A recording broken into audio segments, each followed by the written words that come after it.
Stop. Don't just listen to this video. Go grab your medication list right now. I'm serious. If you're over 60 and taking even one daily pill, you need to see it with your own eyes. Because what I'm about to share won't help you unless you actually connect it to what you're taking. I've been a urologist for over 25 years. I've treated thousands of men, good men, who came in thinking aging was the problem. But a few years ago, something happened that shook me. A patient, 66, healthy, active, no major conditions, came back after 3 months on new prescriptions. He looked different, tired, frustrated. He told me, "Doctor, I can't get an erection anymore, and I'm waking up to urinate 5 times a night." That caught my attention, because nothing else in his life had changed. So I started digging. And what surprised me was how often I was seeing the same pattern. Different patients, same symptoms, weak erections, loss of sensitivity, constant pressure in the prostate, night after night of broken sleep, and almost every time, there was one thing in common: medications that were supposed to help them.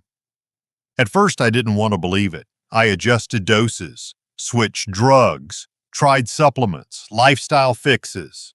Some worked a little, most didn't last. Then it hit me. We weren't dealing with aging, we were dealing with a hidden mechanism. These drugs were quietly restricting blood flow, disrupting testosterone signals, and putting constant pressure on the prostate. Not suddenly, slowly, almost invisibly. And that realization changed how I practice medicine. In this video, I'm going to walk you through the 6 most common medications I see doing this damage after 60. Some of them you probably have in your home right now, and the 6th medication is the one I worry about the most. You need to pay very close attention to that one. If you're curious where all of this comes from, I've added more details and sources in the description below. But before we go deeper, let me ask you something real quick. How old are you? I read every comment and it helps me understand who I'm speaking to. All right, now let's get into the first medication that may be silently affecting your erection and your prostate. 1. Decongestants. Before we even talk about the danger, let me give you something simple you can do starting tonight. Skip the decongestant pill and use a saline nasal rinse instead. Just warm saline, gently flush each nostril for about 30 seconds, then sit upright and breathe slowly through your nose. It sounds almost too basic, I know, but there's real physiology behind it. You're clearing congestion without triggering the one mechanism that quietly shuts down blood flow where you need it most. Here's what most men over 60 don't realize. Common decongestants like pseudoephedrine don't just open your nose. They tighten blood vessels throughout your entire body. That includes the tiny arteries that supply blood to the penis. An erection is not about muscle, it's about blood flow. When those vessels constrict even slightly, it becomes much harder for enough blood to enter and stay there, especially in a body that's already dealing with age-related circulation decline. Now here's where it gets more concerning.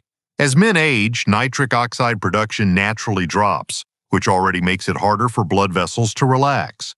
When you add a decongestant on top of that, you're stacking restriction on top of restriction.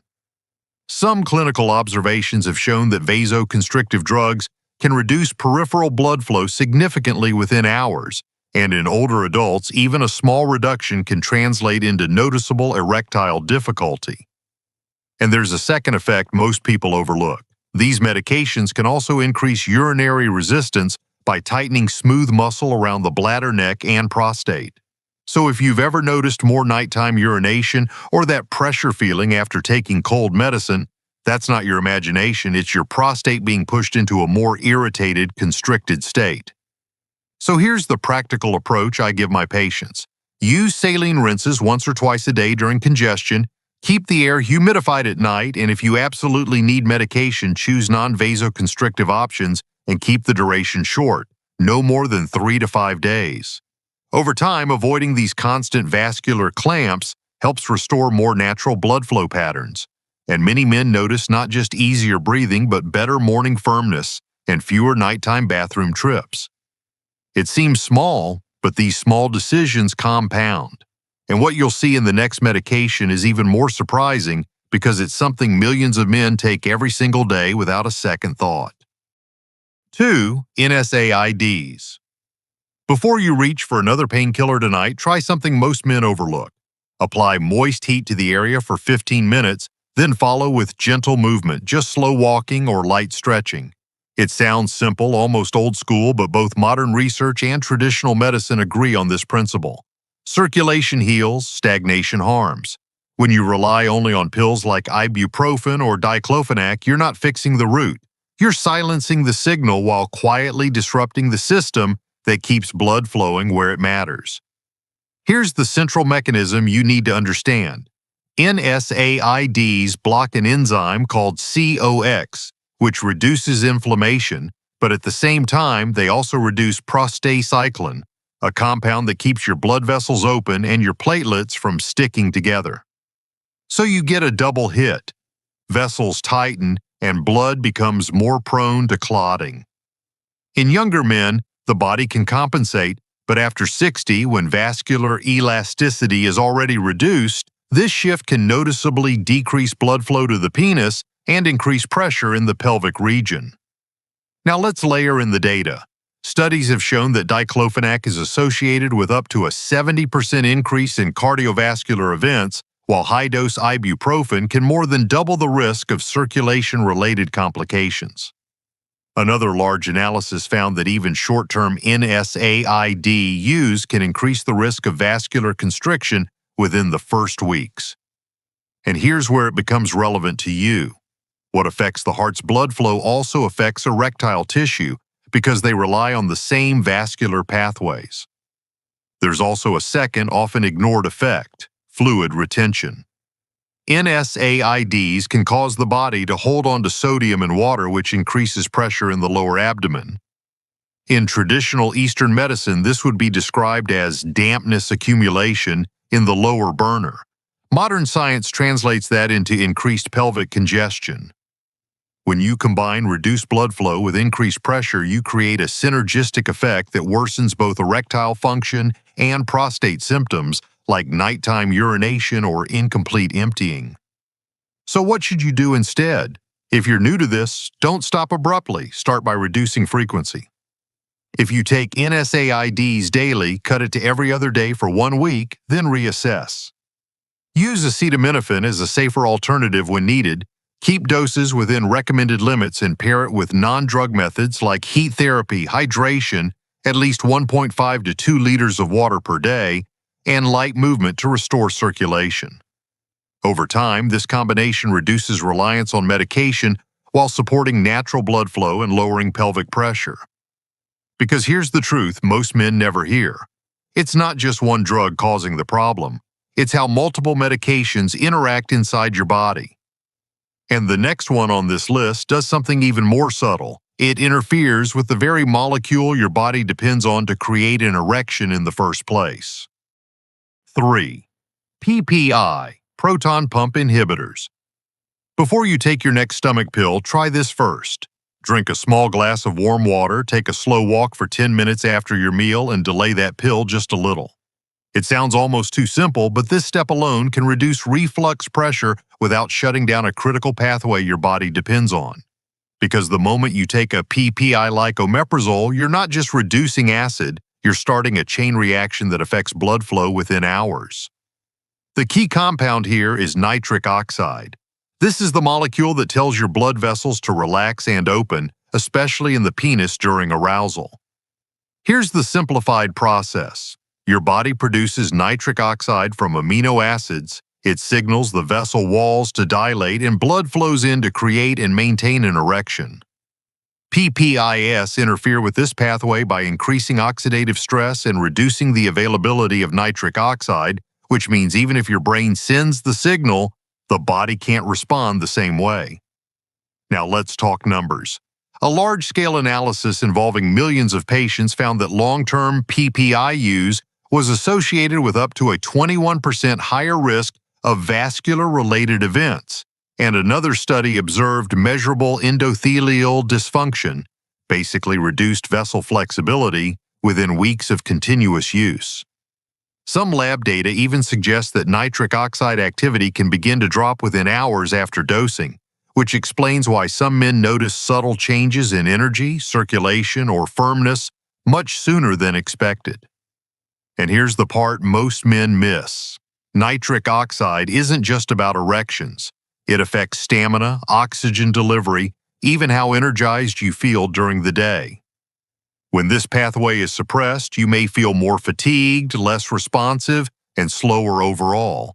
So the impact is not just in the bedroom, it's systemic. Now I can already hear the objection, but doctor, I need this for my stomach.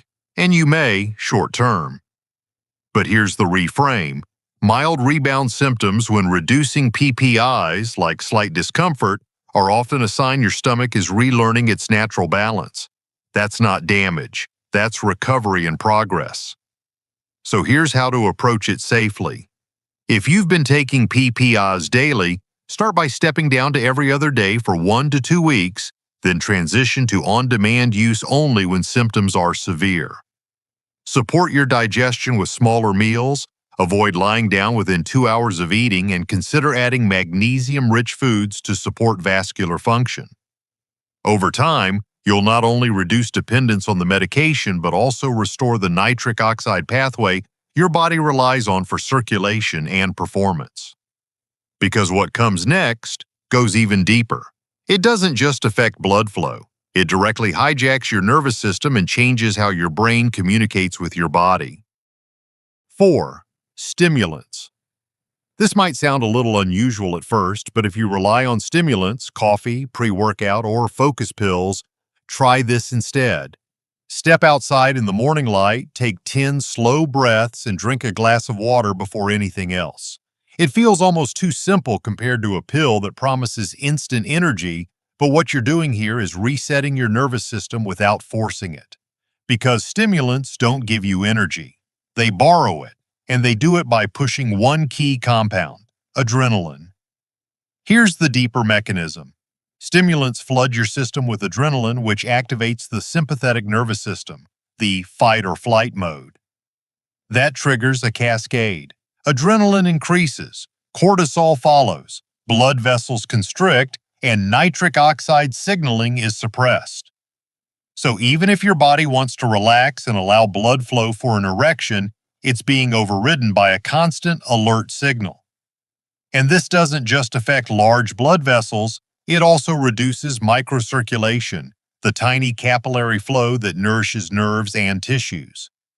Now, let's look at what the data suggests. Long-term stimulant use has been associated with up to a 27% increase in cardiovascular strain, and in older adults, blood pressure can rise by as much as 80% over time. But here's what matters for you. Reduced microcirculation means less oxygen and nutrients reaching the nerves in the penis. That's when men start noticing subtle symptoms, numbness, delayed response, slower recovery after intimacy. It's not sudden, it's gradual, and often ignored until it becomes a real problem. So how do you transition away from this without crashing your energy? Start gradually. If you're taking stimulants daily, cut the dose by 25% for the first week, then another 25% the following week. Replace that spike with natural rhythm, morning light exposure, hydration, and light movement within the first hour of waking. Temperature matters too. Warm fluids in the morning help circulation, while avoiding cold shock early in the day keeps your vascular system relaxed and responsive. And a quick safety note. Never stop prescribed stimulant medication abruptly without medical guidance, especially if it's for a diagnosed condition. The goal here is not to eliminate support, but to remove unnecessary strain on your vascular and nervous systems. Because what we've covered so far affects blood flow and signaling, but the next one goes even deeper. It starts changing your hormones directly, and once that happens, the effects are much harder to reverse. 5. Corticoids. This may sound a bit intense, but if you've been relying on steroid shots or pills for pain, try this instead. Use targeted heat therapy followed by slow, controlled movement before you even consider the next dose. I know it doesn't feel as powerful as an injection that takes the pain away in hours, But that instant relief comes from a compound your body was never meant to handle long-term: cortisol. And when cortisol is pushed too high, too often, it starts rewriting how your entire system functions. Here's the deeper mechanism. Corticoids mimic cortisol, your body's stress hormone, but at a much stronger and sustained level. That triggers a cascade. Cortisol rises, testosterone production drops, insulin resistance increases, and inflammation shifts from acute to chronic. So while you feel relief on the surface, underneath your body is moving into a state that restricts blood flow, damages small vessels, and weakens the hormonal signals needed for erection. Now let's connect this to real outcomes. Studies have shown that long-term corticosteroid use can double the risk of cardiovascular complications, and doses above standard thresholds have been associated with significant suppression of natural testosterone production. What matters here is not just the heart, it's circulation everywhere. Reduced large vessel flow means less blood reaching the penis, while impaired microcirculation affects the tiny capillaries that support nerve sensitivity and tissue repair. That's when men start noticing numbness, slower healing, and a gradual loss of responsiveness. And here's something many patients don't realize. Even a single injection can act like weeks of oral exposure inside the body. So it's not just one shot, it's a sustained hormonal signal that continues affecting your system long after the pain is gone. If you're using these medications regularly, don't stop suddenly. Start with a step-down approach under medical guidance. Reduce frequency gradually, space out injections, and support your body during the transition. Timing matters. Morning is the safest window if you must take a dose because it aligns more closely with your natural cortisol rhythm. Pair that with hydration, light movement, and warmth to improve circulation and reduce dependency over time. And one important safety note, these medications are necessary in certain conditions, so always coordinate with your doctor before making changes. The goal is not elimination, but awareness and smarter use. Because what we're about to talk about next is the most powerful of all. It doesn't just influence your system, it can shut down your body's natural production completely. 6. Exogenous testosterone. This may sound surprising, even a little controversial, but before you even think about increasing testosterone from the outside, try the opposite. Give your body a reason to produce it on its own. That means resistance movement, morning light, and deep sleep, because real testosterone isn't just a number on a lab test, it's a signal your body generates when the system is working together. When you replace that signal with an external source, you're not boosting the system, you're bypassing it. Here's the deeper mechanism. When you introduce external testosterone, your brain detects high levels and shuts down its own production through the hypothalamic-pituitary-gonadal axis. That means luteinizing hormone drops, the testes reduce output, and over time, your natural production goes quiet. At the same time, excess testosterone can increase red blood cell concentration, thickening the blood, and alter nitric oxide signaling, which directly affects how blood flows into erectile tissue. Now let's look at what happens in real numbers. Some clinical data has shown that within the first 90 days of use, the risk of cardiovascular-related events can increase by around 36%, and in men over 65, that risk may double. Other imaging-based studies have observed increased accumulation of soft plaque in arteries with ongoing use, which affects both large vessel flow and microcirculation. And when microcirculation is compromised, men begin to notice subtle but real changes: reduced sensitivity, slower recovery, even that numb feeling that's hard to explain but easy to recognize. Here's where it becomes tricky. At first, many men feel better, more energy, stronger libido, improved mood. But that's the surface effect. Underneath, the body is adapting and often becoming dependent. Over time, erections may feel less natural, less responsive without continued support because the original signaling pathway has been dialed down. If you're already using testosterone, don't stop abruptly. Work with your physician to taper appropriately, monitor blood levels, and support natural recovery. Timing matters. Morning application aligns better with natural rhythms, and maintaining stable body temperature supports more predictable absorption. Focus on rebuilding your internal system gradually, not forcing it externally. And an important safety note: there are cases where testosterone therapy is appropriate, but only when there's a clearly diagnosed deficiency and careful monitoring. The danger comes from unnecessary or excessive use. Because everything we've talked about so far affects blood flow, hormones, or signaling, but there's another layer many men never consider, and that next mechanism can quietly disconnect the brain from the body entirely. 7. Antidepressants, SSRIs. This may sound a little unexpected, but before adjusting your medication, try something that seems almost unrelated. Slow your breathing down, sit quietly for 5 minutes, and notice how your body responds without stimulation. It doesn't feel like a treatment, but what you're doing is reconnecting the brain to the body. Because with SSRIs, the issue isn't just chemical, it's communication, and the key compound involved here is serotonin. Here's the deeper mechanism. SSR is increased serotonin levels in the brain, which helps stabilize mood, but at the same time, high serotonin can suppress dopamine, the neurotransmitter responsible for motivation, pleasure, and sexual drive. That creates a downstream effect. Reduced dopamine lowers nitric oxide signaling, which then reduces blood vessel dilation.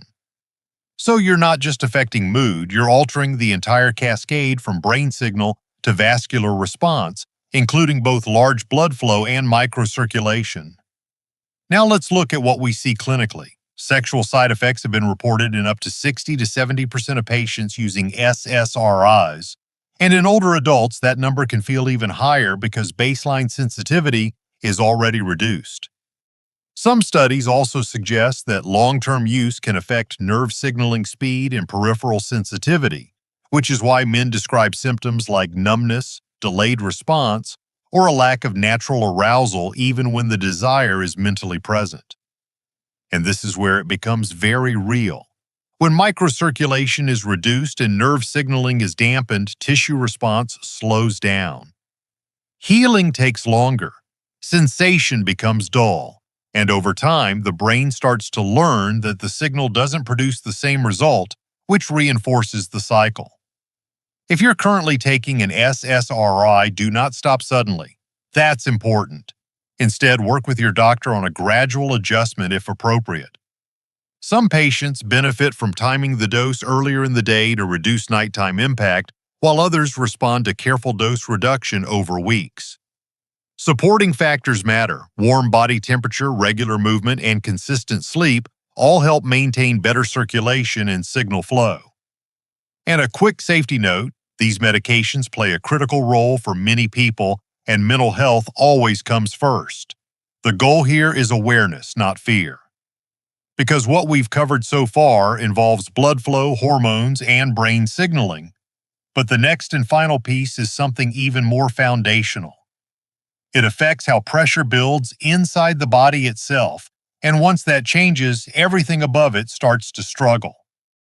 8. Diuretics/beta blockers. This might sound counterintuitive, but before you take your next dose, try this. Drink a full glass of warm water, sit upright, and take slow breaths for 2 minutes. It feels strange because these medications are meant to control pressure, not improve it, but what you're doing is helping your vascular system stabilize before another chemical signal is added. The key compound here is adrenaline and how your body responds to it under medication. Here's the deeper mechanism. Beta blockers reduce the effect of adrenaline, which slows heart rate and lowers blood pressure, but at the same time, they dampen the nerve signals that trigger arousal. Diuretics reduce blood volume, which means less circulating fluid available to create pressure in the penile arteries. So you get a dual effect: reduced large-scale blood flow and weaker microcirculation, especially in already sensitive tissues. Clinical observations have shown erectile dysfunction rates increasing by up to 25% in men using certain beta blockers, while diuretics have been associated with noticeable reductions in vascular responsiveness over time. And this is where symptoms show up: less firmness, delayed response, even a sense of numbness or slower tissue recovery. If you're using these medications, don't stop abruptly. Start by discussing dose timing with your doctor. Often earlier in the day works better, and adjust gradually if needed. Keep your body warm, stay hydrated, and support circulation with light movement. Because when pressure, flow, and signaling all shift together, the body doesn't fail overnight. It fades quietly until one day you realize something is missing. If this helped you see your medications differently, subscribe so you don't miss what's next. I'll break down the science behind protecting blood flow, testosterone, and prostate health after 60, step by step in plain English.